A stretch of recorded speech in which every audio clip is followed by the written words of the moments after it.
Okay guys, we're here today with Rafael Lovato. Huge honor for me. Guys, one of the toughest opponents I ever had in my career in Jiu-Jitsu, and I think one of the guys who's representing Jiu-Jitsu the best nowadays. Like, he had an amazing career in his Jiu-Jitsu career. He won the Worlds, he won the Brazilian Nationals, he made finals to ADCC, and now he's doing MMA and he's already like winning every single match, and he just won the belt for the Bellator. So I couldn't be happier to be here around him. Thank you, Bernardo. And guys, we just shot an entire instruction with him about the new system that he's using for pressure passing, and it's amazing. It's a type of instructional that he starts with one pass and then he switches to the other one, and he open up like a lot of options to attack. And every time I watch Lovato's match, he's always passing people's guard and getting the mount, going straight to submissions. So it's really, really cool thing, and today he's gonna share with us here one of the favorite techniques that he put in this new instructional. So yes. Thanks so much, Lovato. Thank you, Bernardo, guys. And I have to say, speaking of toughest opponents, the feeling is very mutual. We've had a lot of battles, a lot of wars, and I can say that my pressure passing, my smashing style was greatly influenced by having to deal with your half guard. And loving to mount, but then my love for mount kind of put me into your game, and having to figure out my way through your half guard. You actually took my game to the next level, 100%. So thank you for that. Thanks so much, Lovato. That means a lot to me. And guys, I have competed a lot with him, and I remember like when I was in the tournaments, I would see him, I would feel even lazy. I was like, it's gonna be a tough match. And for sure.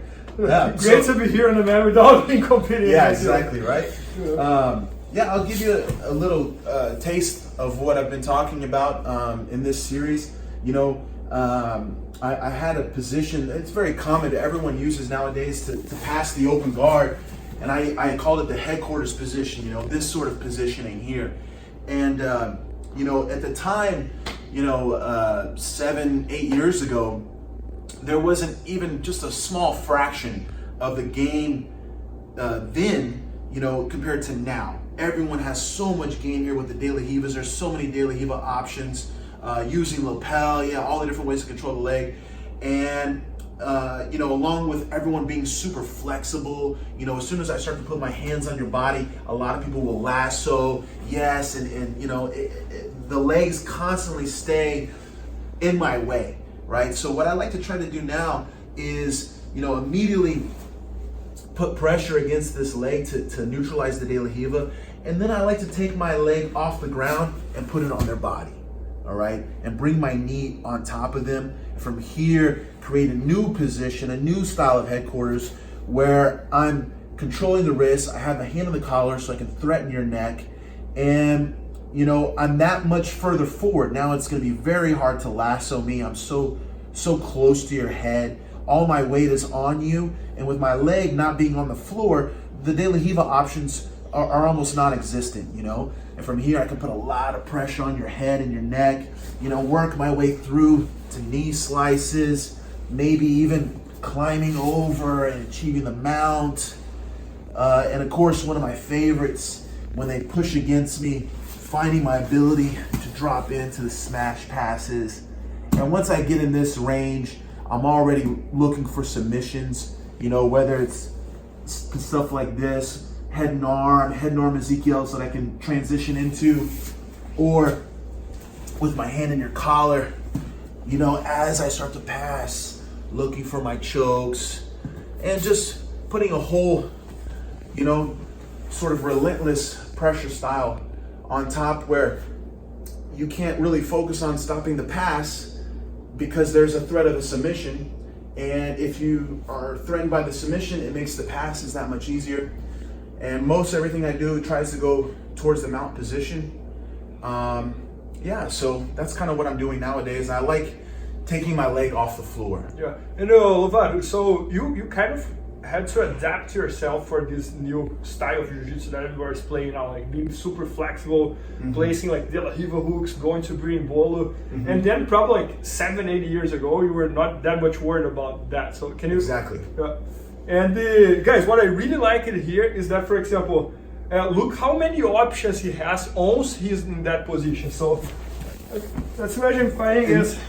This is just a small piece, but I try to always see all three ways. I have a left option, I have a center option going directly into the mount. You know, from here you might hang on to my leg a little bit, might come down and put the pressure and work freeing my foot, you know, or maybe starting to attack your neck right away. And then the right side option, you know, I just follow your knee. If I can go here, I will. If you put pressure there, coming into a smash passing. And once again, always looking for my ability to take the mount and then immediately. Yeah, so guys, pay attention like how he's finishing everything with some submission connected. Like in this case here, I call this one Superman, so it has a Superman attacking on my arm. And the hand of the collar. Hand of the collar that he could go for some choke. At some point he had the arm choke here too.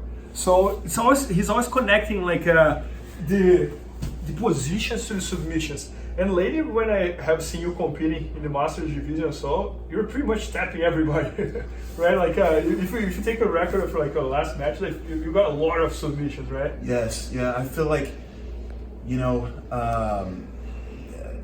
as a black belt, you know, the evolution doesn't stop, right?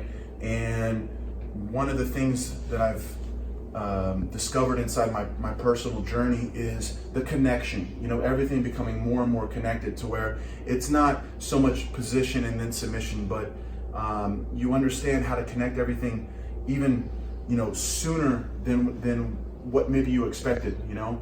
As I'm getting better position, when you're fighting and you're moving, you know, the submission opportunities open up. And the same thing in reverse. If I want to get that pass, if I can threaten your neck, that makes the pass easier. And so my game has become much more connected, even more systemized than what it was when I first started releasing instructional content years ago. So I'm really excited for this new series and kind of update everyone on what I've been doing. And even though I've been more active in MMA, you know, I still train in the gi almost daily, getting my guys ready for competitions. And since the stress of competing in the gi is now, you know, it's not really there. That doesn't stress me out anymore. I feel like I've been able to develop even more because I'm not training to win tournaments, you know, I'm training to just get better. And so I have a lot of great things to share with people now. Got it. Guys, amazing, like a lot of respect here because I think it's one of the guys who has done the most in the sport. So he was the second American to be world champion in Jiu-Jitsu.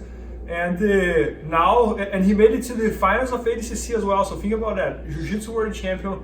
I think first American to win the open class in the Brazilian Nationals as well, right? Yes. And now like Bellator belt champion. So it's really, really like impressive.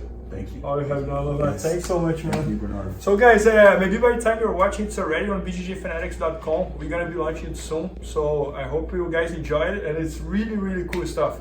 And I was on board on here, just by the time he was placing his hand on my neck, I was like, there's a lot of pressure there. Glad I'm not competing against him anymore.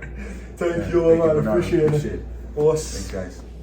BJJFanatics.com. Use the promo code YouTubeFaria to get 10% off any instructional video. Improve your jiu-jitsu faster.